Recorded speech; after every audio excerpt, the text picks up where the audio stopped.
सालनि सानजा जरा Dharmanagar the Democratic Youth Federation एबा DYFI नि तैदिल मुंबाई यागो हमसां तै हास्टे हापांनो सेजावै लाहार हिम्बत खलायका हास्टे गनांगै गेस डिजेल पेट्रोल दं मरंबानि ताइ जुदा जुदा सामुं हुमुं रनो साजे गेंगै ताइ खेना कक्ति सालाव DYFI धर्मनगर साब डिविजनल कन्फारेंस ओंना थाङै दंगो फायदि नायनायलेना खरां 24 लाइभ नि मांप्लिमो প্রশ্ন করুন নির্বাচনী প্রতিশ্রুতি অনুযায়ী আমার চাকরি কোথায় পেট্রোল ডিজেল রান্নার গ্যাসের কেন প্রতিদিন দাম বাড়ে বিদ্যুতের অস্বাভাবিক মূল্য বৃদ্ধি কার স্বার্থে এই দাবিতে আগামীকাল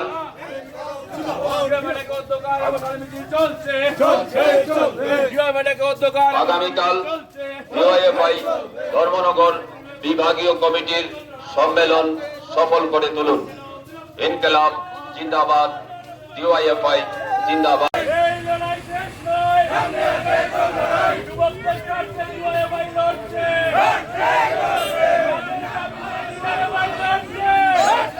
আগামীকাল 28 জুন DYFI ধর্মনগর মহকুমা 22তম সম্মেলন অনুষ্ঠিত হবে। এই সম্মেলনকে সামনে রেখে সম্মেলন প্রস্তুতি কমিটি বহুমুখী প্রচার কর্মসূচির অঙ্গ হিসেবেই আজকে মশাল প্রজ্বলিত করে অন্ধকারের বিরুদ্ধে আলোর সংগ্রামকে এগিয়ে নিয়ে যাওয়ার জন্য সমগ্র রাজ্য জুড়ে বেকারদের মধ্যে যে চরম হতাশা,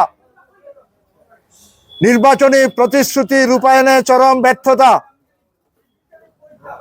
চরম হতাশায় নিমজ্জিত আজকের যুব সমাজ, অপরদিকে শিক্ষা, স্বাস্থ্য, উন্নয়ন সমস্ত কিছু ভেঙে চুরমার হয়ে গেছে।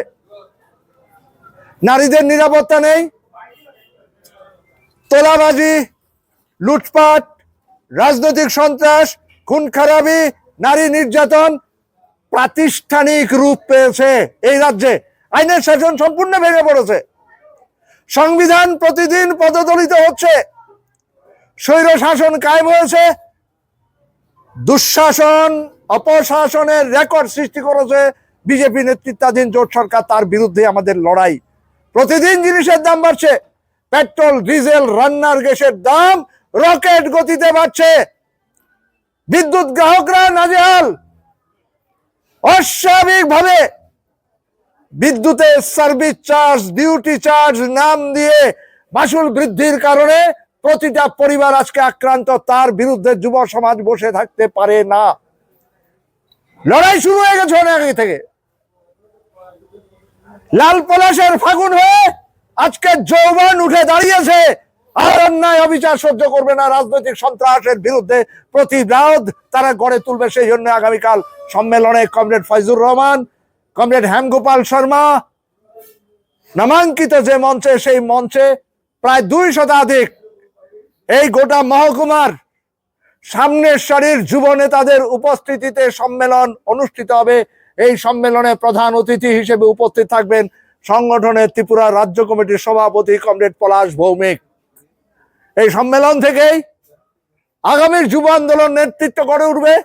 এই সম্মেলন থেকেই আগামী 3 বছরের জন্য যুবকদের আন্দোলনের কর্মসূচি কি কি ইস্যুর ভিত্তিতে তারা সৃষ্টি করবেন, সেই বিষয়গুলো নিয়ে তারা আলোচনা করবেন। আমরা আশা করি একটা গণতান্ত্রিক পদ্ধতিতে সমাজতন্ত্র কায়েমের জন্য এবং স্বাধীনতা, যে আমাদের স্বাধীনতার স্বাদ তাকে যেভাবে প্রতিদিন ভুলণ্ঠিত করা হচ্ছে, সেখান থেকে আমাদের স্বাধীনতার গর্বকে আরো প্রজ্বলিত করবার জন্য, উজ্জীবিত করবার জন্য আগামীকাল DYFI এর 22তম ধর্মনগর মহকুমা সম্মেলন সফল হবে।